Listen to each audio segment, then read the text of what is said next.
Before I begin, I would like to thank Martin Jean, his colleagues and staff at the ISM, my colleagues as ISM Fellows, the ISM students and organists, the music faculty and students, and the faculty librarians and staff at the Beinecke Library for contributing to this year that was for me a remarkable time of learning, reflection, and of hearing and singing great music. On January 3rd in 1401 in Ghent, Elizabeth van Malta came before the aldermen to make a contract with Jacob Blancarde, representing the community of Franciscan men of Ghent. She asked that the friars celebrate 3 weekly masses and a yearly requiem in memory of her ancestors. In return, she would give the friars £19 a year to cover their costs. This contract should be valid in perpetuity. What Elizabeth, a laywoman and heiress, did was to make what I will refer to as a foundation, a transfer of revenues to officers at a church responsible for such incomes in exchange for the celebration of worship services at that church. Elizabeth's foundation was one of more than 1,000 made in Ghent in the 15th century. Such foundations, because they're so numerous, widely documented, and to some extent everyday in the actions of lay people, have mostly been studied by individual scholars taking small cross-sections of the phenomenon within a single discipline. But in 1996, I argued that foundations, being a key to understanding medieval religion and society, deserved broader attention. I proposed a way to analyze them systematically that I'm putting to the test now.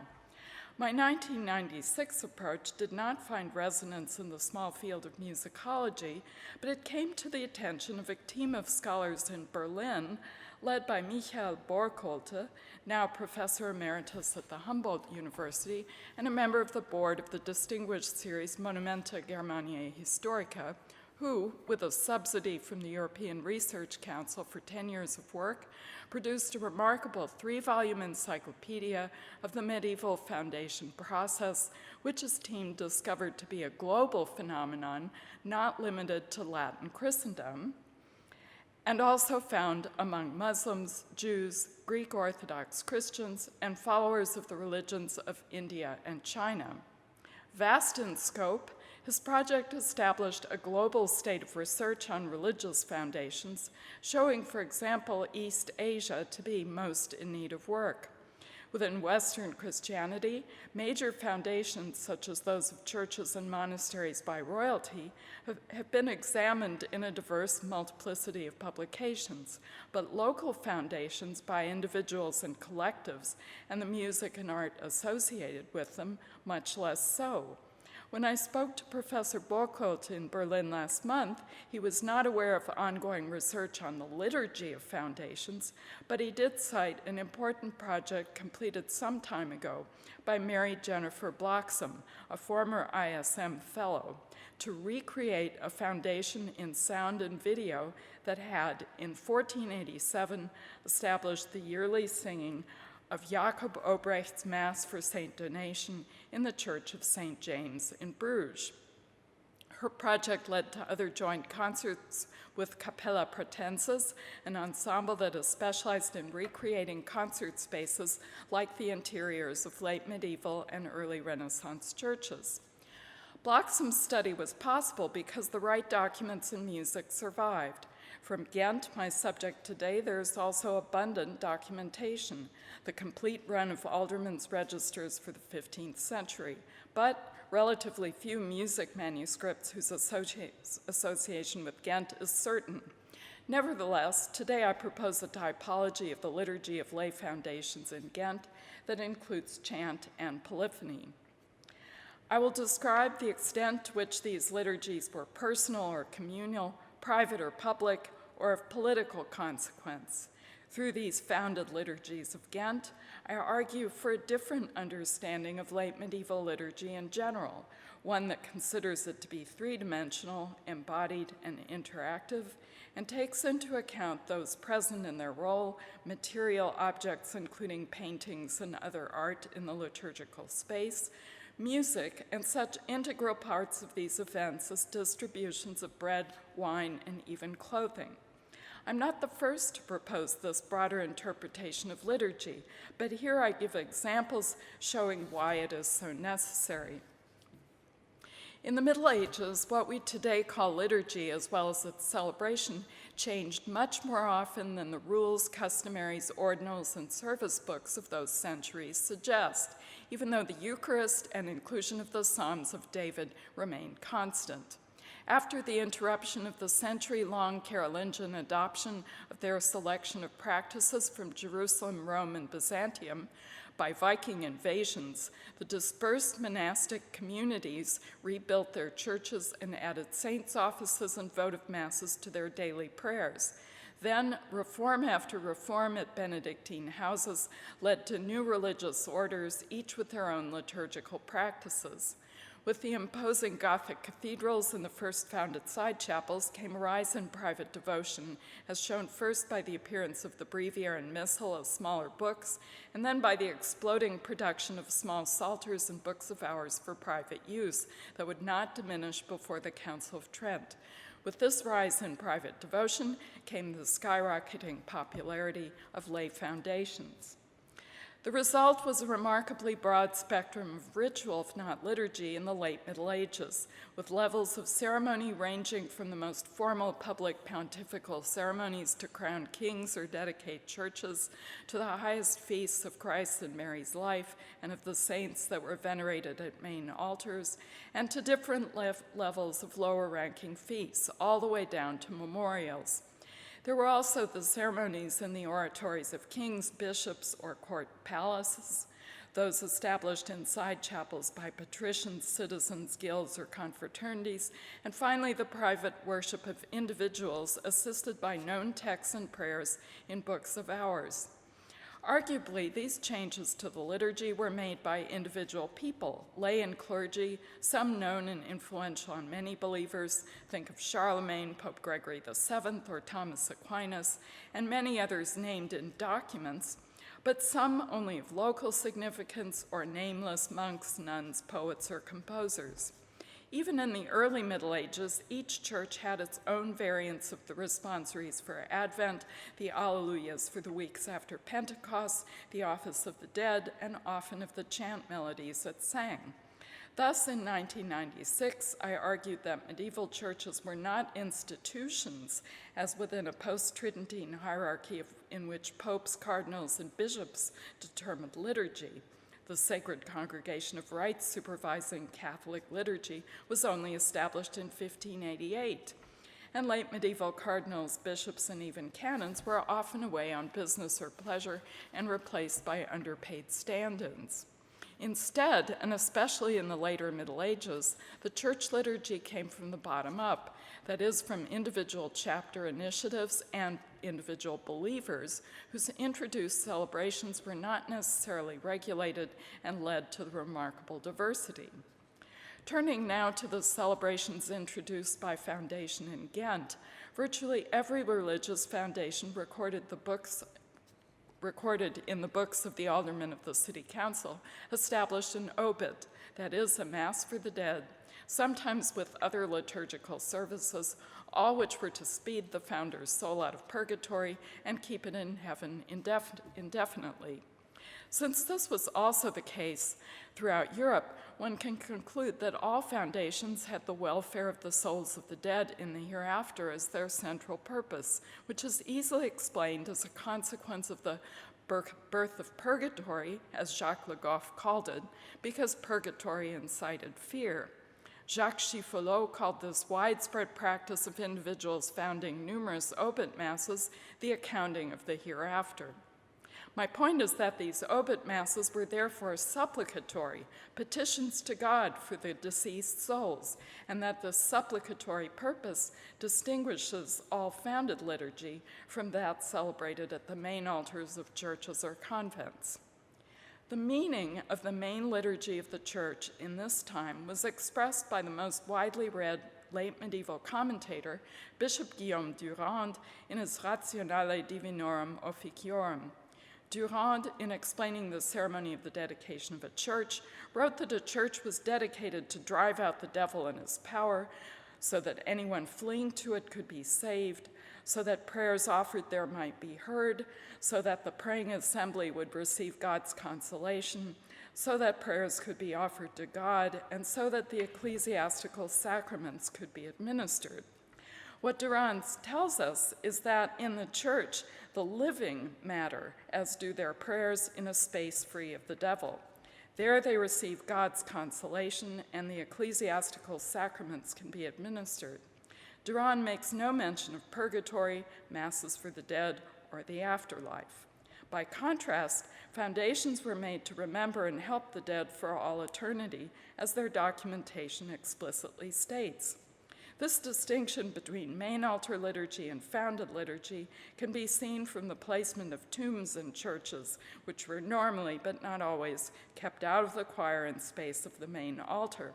That space was reserved for the relics of the patron saints to which a church was dedicated, or to images or statues of the Virgin Mary.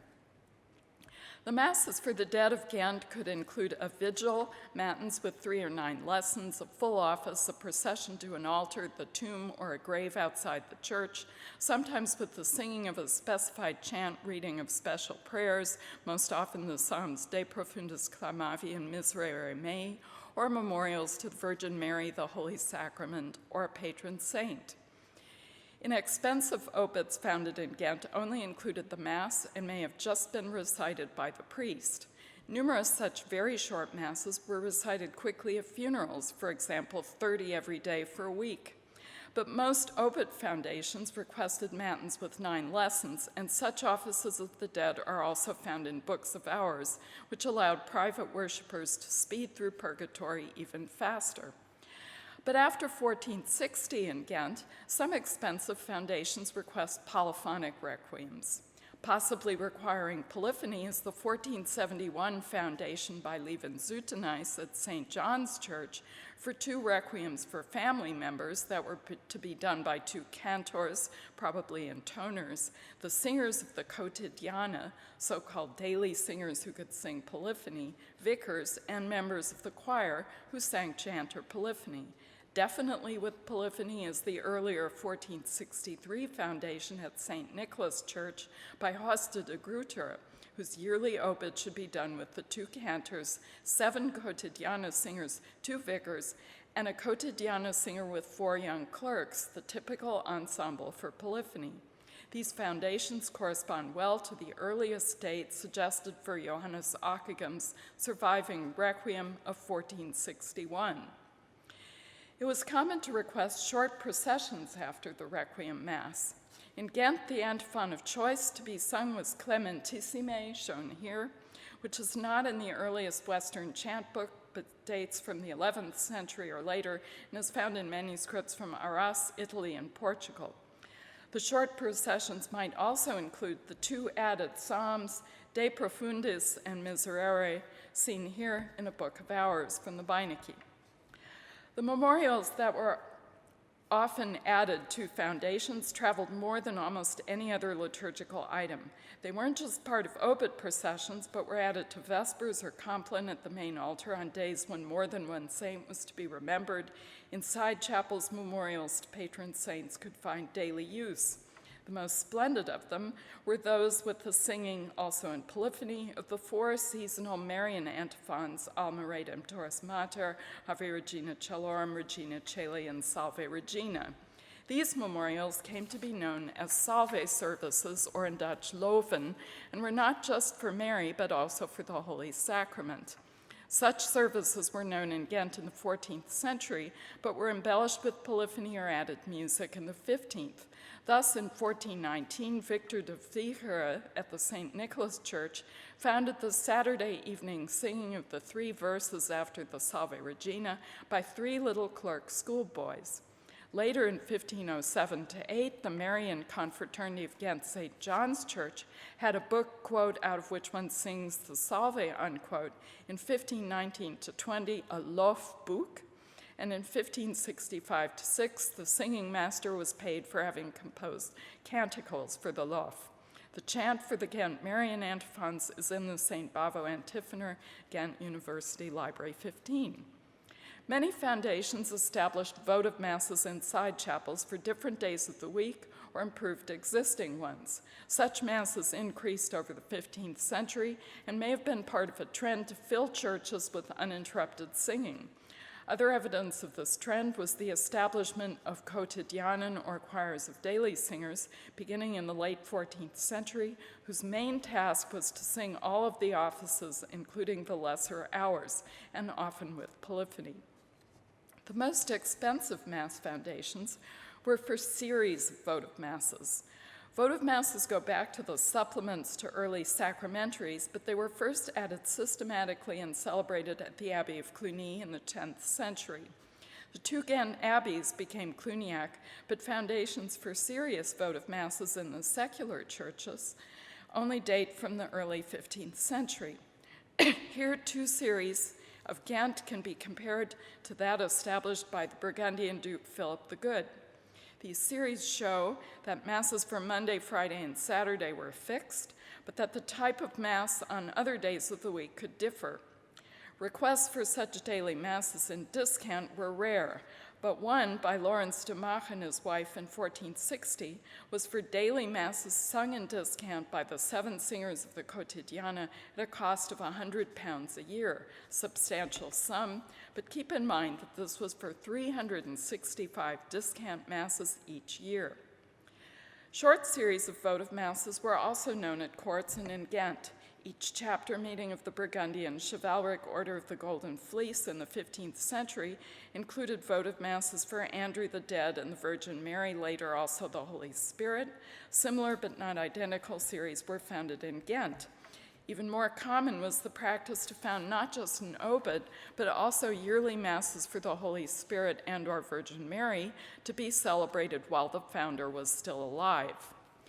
The most important votive masses for the Virgin Mary on Saturdays and the Holy Sacrament on Thursdays were founded in Ghent in the 14th century, but 15th century foundations added to their splendor. These masses were so well known to all that they were called the Thursday Mass or the Saturday Mass in documents.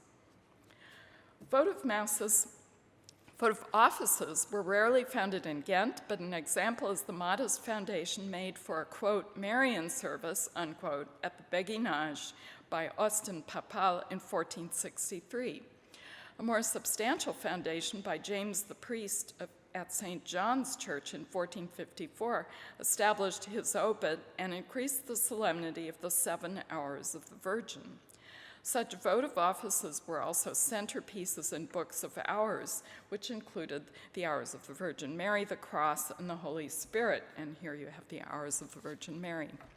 Thanks to these foundations of weekday votive services, the Ghent churches resounded with recitation or singing all morning and evening, with a lull in the early afternoon. Although these foundations were the most common, they were not the only ones.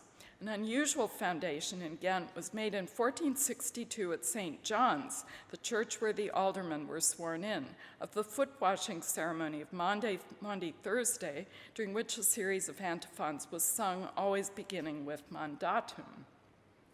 This ceremony was practiced often by Benedictine monks when they welcomed visitors, but also by communities of women, as this manuscript attests.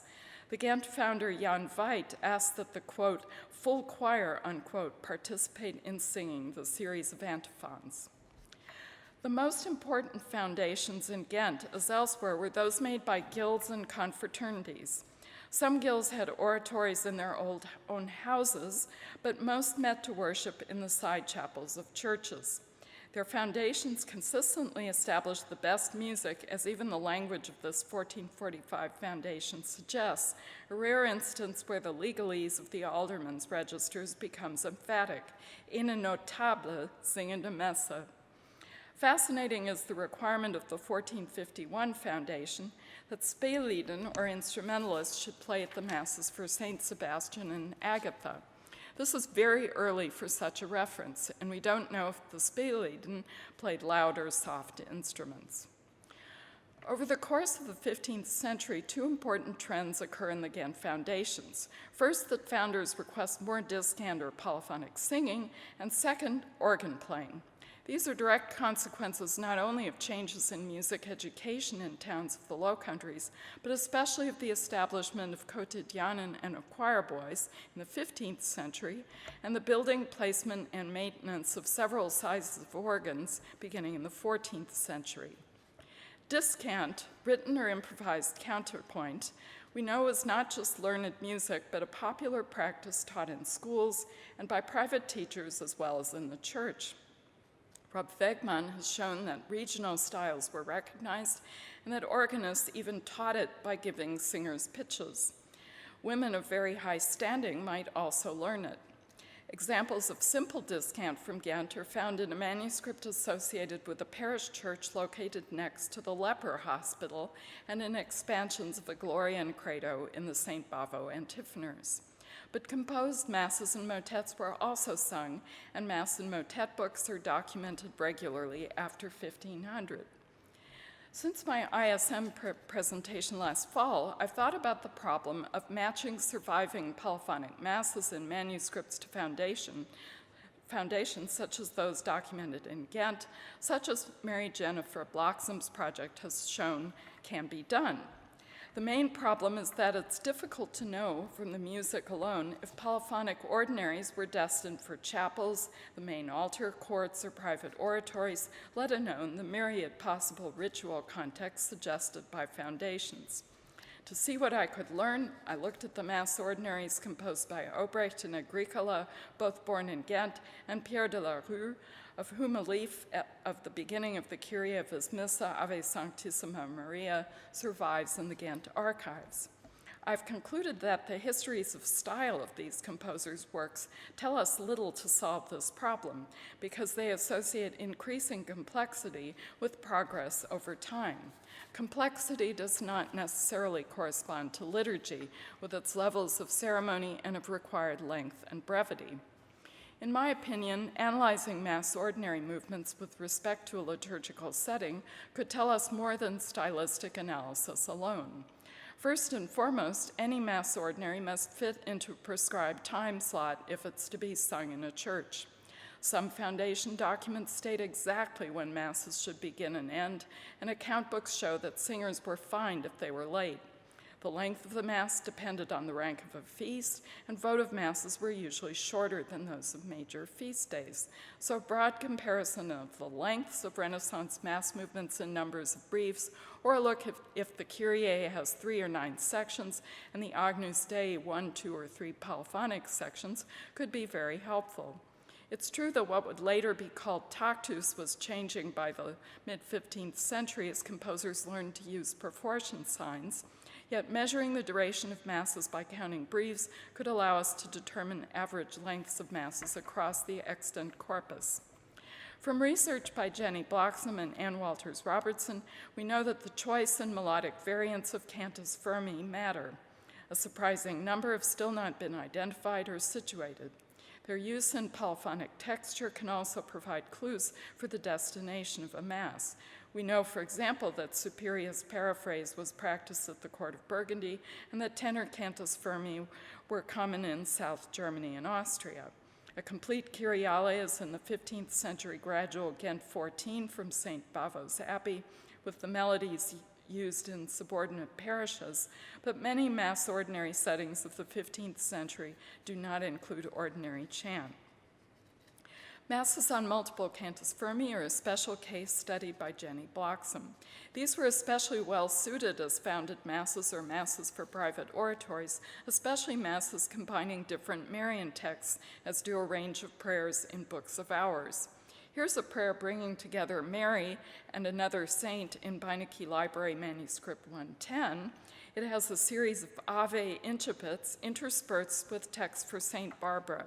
In the St. Bavo antiphoner, Ghent University Library 15, Volume 2, Folio 19 verso, there's a memorial for St. Bavo combined with an antiphon to that saint, followed by a Marian prosa in Violata.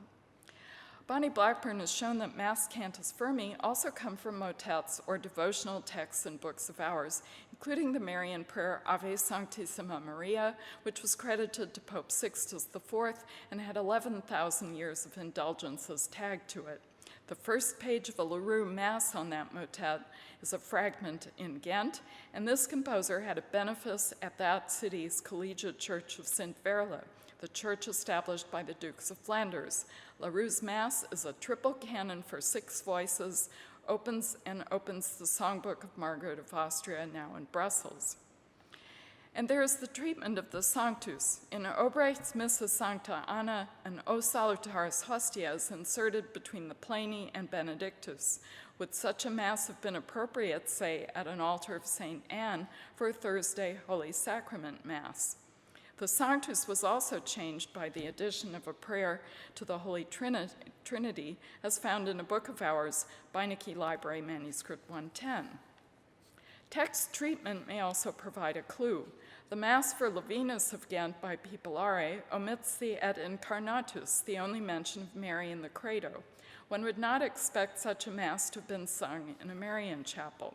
This phrase is emphasized, however, in Leroux's Missa de beate virginis, not only with homorhythm, but also with canon, whose circularity was an appropriate way to paint Mary's womb in music. Vocal ranges and numbers and parts are also important because foundation documents can specify the numbers and kinds of singers present. And there is the matter of difficulty. How challenging would the notation have been, and which vocal techniques were required? This can distinguish masses for courts or for church. Finally, one can look to structural features like canon imitation, retrograde, or numerical structures. Palindromes, that is, cantus firmi heard forwards and backwards, have been associated by Craig Wright with the medieval Christian labyrinth, which is known from churches in Chartres, Sens, and Amiens, but was also embedded in the pavement of the City Hall of Ghent.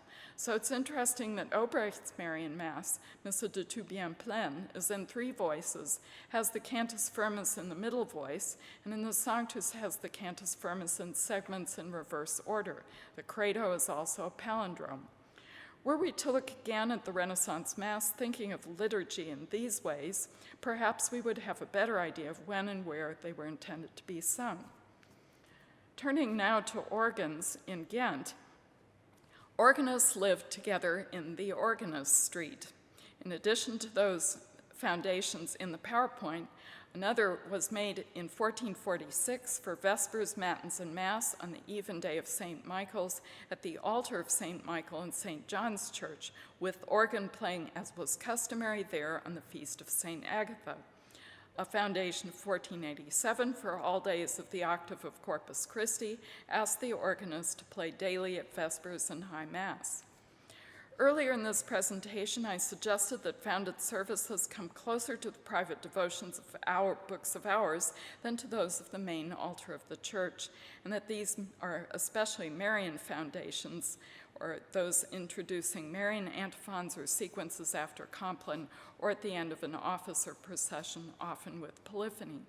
For example, in 1464, Saladin de Knutz asked for every Sunday, except Palm Sunday, Easter, Pentecost, and the anniversary of the dedication, that the choir should sing the sequence Inviolata in the nave of the church. 3 children should sing the end of the sequence, O Maria, O Benigna, O Regina, in counterpoint. Compare this Salve Regina in Beinecke Library manuscript 310, which is not decorated with polyphony, but with interpolated prayers. Another class of widely used texts were those with Ave or Gaude as a refrain, texts derived from the angel Gabriel's Ave Gratia Plena of the Annunciation, but that also go back to one of the earliest historical witnesses to Marian worship, a stone in the Archaeological Museum of Nazareth that reads in Greek, Kyrie Maria. Kyrie was translated into Latin both as Ave and Gaude. These repeated acclamations are found in the most famous and venerable Marian hymn of all, the 7th century Akathistos hymn of Byzantium. The hymn consists of 13 parts, each with a kontakion and an oikos. The last part of the oikos has a repeated entreaty, here translated as rejoice, a translation of Gaude. A short Latin summary of the Akathistos hymn was founded to be sung in Bruges and in Cambrai in the 15th century. In Ghent, the liturgical books contain chant with repeated Gaudes or Aves. Here are several examples of Marian poems based on Ave or Gaude in manuscripts in the Beinecke Library. Here we have a prayer, Ave Maria, with Dutch interpolations. Here is a prayer for the 5 joys of the Virgin Mary with repeated Gaudes. And here is a prayer for the 7 joys of the Virgin Mary, again with having repeated Gaude incipits. Another even older Byzantine chant in the Western liturgy was the 4th century antiphon Sub tuum praesidium. There was renewed interest in this antiphon in the West after the Council of Basel, when icons from the East were brought to the West and copied. Sub tuum praesidium is prominently printed at the end of a 1516 antiphonor for the Cambrai Cathedral, which was sung before that church's Byzantine icon. Jacob Obrecht from Ghent composed a Missa Sub tuum praesidium, but Jenny Bloxam thinks it was composed for Antwerp Cathedral. Sub tuum was sung in Ghent also during the Feast of the Assumption. Above, I argued that lay foundations of the side chapels sought mainly to assist the souls of the dead, while the masses in the church offered promise and comfort to the living. I also emphasized that the Eucharist was a constant in the liturgy, and that many daily masses were founded masses. Keeping this in mind, let us now consider a foundation of unparalleled theological depth and political import, that made by Jos Veit and his wife, Elisabeth Borluut, on May 13th in 1435 for a daily mass before the painting of the Adoration of the Lamb by the Van Eyck brothers. The Veit-Borluut Foundation of 1435, which was prepared over a period of at least 10 years, situated the Mass and facing Polyptych by the Van Eyck brothers in the only chapel in the Church of St. John that was not named after a saint, but was called the Veit Chapel after the founder. Indeed, Veit effectively personified the Church of St. John and even Ghent because he was an alderman for 4 years, mayor in 1433. The church was that of the alderman, and Veit served as the main executive officer responsible for major decisions and the revenues from foundations in that church. That the Veit-Borluut painting was mainly the work of Duke Philip the Good of Burgundy's court painter Jan van Eyck and emphasizes the Eucharist at the precise time when Philip had a miraculous bleeding host brought from Rome to his own Sainte-Chapelle in Dijon and founded daily votive masses, would seem to situate the Veit-Borluut Foundation as almost a bridge between the city and the court, but they would be at odds in the next decades. Briefly, the foundation produced the following. The Veit Chapel was closed and locked most of the time. If an onlooker walked in before the Mass, the altarpiece would be closed and the onlooker would see the moment of the Incarnation in grisaille with the 2 donors in color looking up. The Incarnation scene, like Adam and Eve in the altarpiece, was in grisaille, that is, in brown. Why? Because the grisaille is the earth, and all color in the painting is in heaven, as my deceased Ghent colleague Daniel Livois once explained to me. The 2 donors are in color because thanks to their foundation, they too will be in heaven. The polyptych in the Veit Chapel would then be opened for the Mass. The onlooker would see the priest celebrating the Mass in real time before the colored, timeless Eucharist that was the perpetually bleeding Lamb of the heavenly Jerusalem. That scene is the consequence of the Incarnation, Christ's mission realized, with God the Father in heaven with all he created to make his plan happen. Adam and Eve, that is humanity on earth, the Virgin Mary who bore Christ, and John the Baptist who baptized Christ so that he could be the high priest sacrificing himself for us. The Virgin Mary next to God is crowned as in her Assumption, at which angelic song and instrumental playing was heard and seen in many other paintings. This magnificent painting is, however, in my opinion, incomplete. The painting shows the 2 endpoints realized by God, the incarnation of Christ and his salvation of mankind for eternity in the heavenly Jerusalem. Since God is in the painting, we also see the beginning and end of time. But what has not been recognized enough is that the painting requires the living priests celebrating Mass at the altar in real time to show that Christ became man to save living believers while they were on earth, who could only later worship him in heaven because of the earthly Masses for them. With the painting and the living Mass, the Veit-Borluth Foundation realizes Christianity and produces a liturgy of the whole Church, one for the living as well as the dead. Many prominent individuals were impressed by the painting and often said to be without equal. In 2007, I demonstrated that the painting inspired recreations of its depicted themes in Burgundian literature, music, and decorative art of the 15th century because it represented, intentionally or not, the highest ideals of the Burgundian political program in matchless beauty. Today I want to review that history, adding research by others on later art to observe how the real-time Mass informed the reception of the altarpiece. Just over 10 years after the Veit-Borluth Foundation, the Knights of the Burgundian Order of the Golden Fleece met at the Church of St. John in Ghent in 1445. On 4 days, they attended the customary votive services. To hold their chapter at St. John's was to court the citizenry of Ghent, though by this time Jos Veit was dead. He died about 1439. There's no direct evidence that the Duke of Burgundy, who was Chancellor of the Order, or the Knights, saw the Van Eyck masterpiece at this time, but I pointed to 3 examples of circumstantial evidence that they did see it. First, the Order commissioned and approved a new Marian office for the exclusive use of the Order that I rediscovered in Vienna in 1993, with exactly the same themes as the painting. An Annunciation office comments on the Incarnation, and its Mass is centered around the Gospel passage from John, "Behold the Lamb of God," and also a contrafact of none other than the sequence "Laude Sion" was sung. Of course, the altarpiece depicts Sion. Secondly, the Order commissioned 3 pluvials or copes for the celebrant deacon and subdeacon, stitched to show the Virgin Mary, God the Father, and John the Baptist, respectively, each above a panoply of saints. While celebrating the real-time Eucharist, these 3 men before the altar in their copes recreated the deices of the Adoration of the Lamb, the Virgin, God, and John, as well as the adoring saints.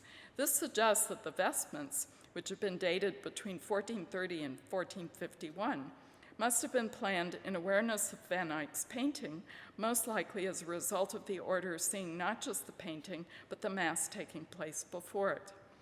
Thirdly, after the 1453 Ghent uprising quashed by court soldiers with 18,000 Ghent casualties, the city of Ghent in 1458 created an enormous living painting, or tableau vivant, of the Van Eyck altarpiece in the center of the town to seek reconciliation with the court. My point is not just that each of these items, the Marian office, the copes, and the living tableau, were inspired by the altarpiece, but that each emphasized living people. The Marian office was sung in real-time liturgy, the copes were worn to celebrate a Mass in real time, and the tableau turned what was timeless in the chapel into a living drama. If the Order did see the painting in 1445, then the real-time Mass must have impressed them as well. It's even possible that the Veit daily Mass included polyphony because of the cost of the foundation, its provisions for the quotidiana, and because in 1484 the priest assigned to it was a tenor singer. Furthermore, there's at least one polyphonic Mass with credo texts emphasizing appropriate words. Laroux's Missa cum Iucunditate, a Marian antiphon for Compline, has triplets at Tu solus sanctus, Tu solus altissimus in the Gloria, and homorythm at the Et Incarnatus in the Credo. This last a rather common device, but appropriate here. The Mass is broadly appropriate for other occasions as well, however. The Adoration of the Lamb was not forgotten by the court because circa 1525 to 30, Jan Gossard painted a deices for Margaret of Austria that's now in the Prado. Then in 1557, Philip II, King of Spain and Habsburg sovereign, requested a copy of the entire Van Eyck altarpiece to be installed at the main altar in the chapel of his central royal palace, the Alcazar in Madrid. The painter Michael Coxey, working inside the Whitechapel in Ghent, took at least 2 years to finish the commission. His copy was placed in Madrid by 1561. It's surely significant that the very next meeting of the Order of the Golden Fleece, 2 years after Philip II's commission, was held once again in Ghent in the same Church of St. John's, which had become St. Bavo's Cathedral in the meanwhile. Philip II presided at this chapter, which would be its last, though the order has existed continuously since then to the present day. One author has argued that Philip's reason for having the copy made was to counteract the Reformation by showing what it most denounced: the blood of Christ, the profusion of Catholic saints, and the association of Charles V with Ghent, his birthplace, through the painting. My point is that the copy, like the original, was kept at an important altar where its intended message would be visible because a real-time Mass could be included. This Mass would have followed the liturgy of the Burgundian, not the Castilian or Aragonese court, because this had been decreed by Charles V in 1548. The images of the altarpiece also recur in several books of hours. Another foundation made in Ghent of some political consequence was part of a wider network of foundations.